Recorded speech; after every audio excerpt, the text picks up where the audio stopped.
Horror in an interactive format tends to be rather hit or miss in terms of effectiveness. Whether poor design or a player of questionable ability, the potential for tension and fear is gradually stifled away from the player. Predictably, this leads to a loss of interest that could have otherwise been avoided. One way to add player intrigue and agency is to add a layer of involvement. Commonly, players are permitted to move, observe, create, and destroy, and, typically in a cooperative setting, speak. Following the revived interest in voice recognition of the 90s, games and systems began to include various means of interaction, as well as compatible hardware. Aside from the various karaoke games that came out for the Sega Genesis, and the odd PC title which used voice commands, the 90s were a pivotal period for the future of voice recognition. After having seen the positive reception the public had shown for the minute number of titles which supported this feature, the developers of the early 2000s took this opportunity to experiment. No longer available for purchase outside of the used market, and on various CD key stores, our first title is an unlikely choice. Manhunt, a franchise banned in multiple countries and renowned for its visceral violence. Developed by Rockstar North, Manhunt is a stealth horror title which follows James Earl Cash and his dealings with Lionel Starkweather. Cash is saved from execution by Mr. Starkweather and is forced to perform as an actor for his snuff film. Over the course of the game, players are treated to a number of unsavory parties who they are free to dispatch with a variety of means: suffocation, bludgeoning, slashing, stabbing, decapitation, and so on. Manhunt includes one of the very first horror game implementations of audio detection, though this game of cat and mouse was somewhat different compared to the likes of, say, Alien Isolation. Cash, the player, is predatory and can use their voice to lure in aggressive prey. Of course, this meant players must also be quiet when avoiding detection. Granted, few use it for more than a couple hours, as it can be a touch frustrating when a neighbor's lawnmower gives away your position. Whereas Manhunt used audio detection as an optional tool, the experimental stealth thriller, Lurking, locked a critical sense behind sound, which greatly benefited from audio detection. Sight. Developed by a team of students, Lurking is a very simple game. You traverse the dark corridors of some sort of facility by using echolocation. We can throw objects, walk, speak, or press a button to make a sound. Each action creates a pulse of varying size. Crouch walking produces the smallest pulse, while shouting creates the largest. We will encounter those most similar to us.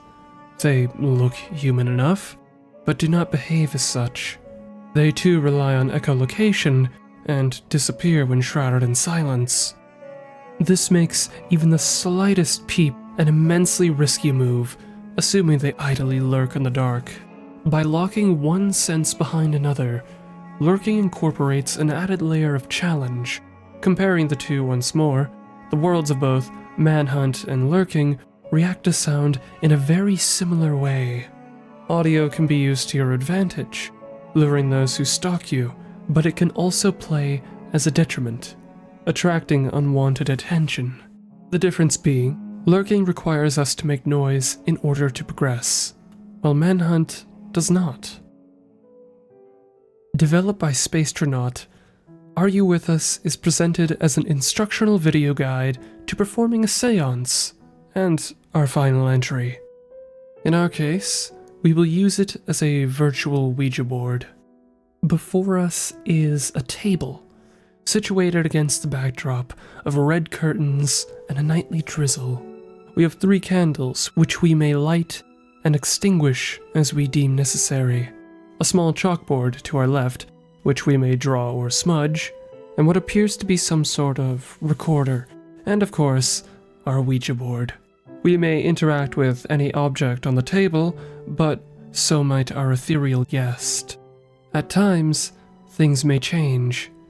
Candles might go out on their own, the chalkboard may have been smudged or drawn on without our intervention, or, on infrequent occasions, something may come through on the recorder.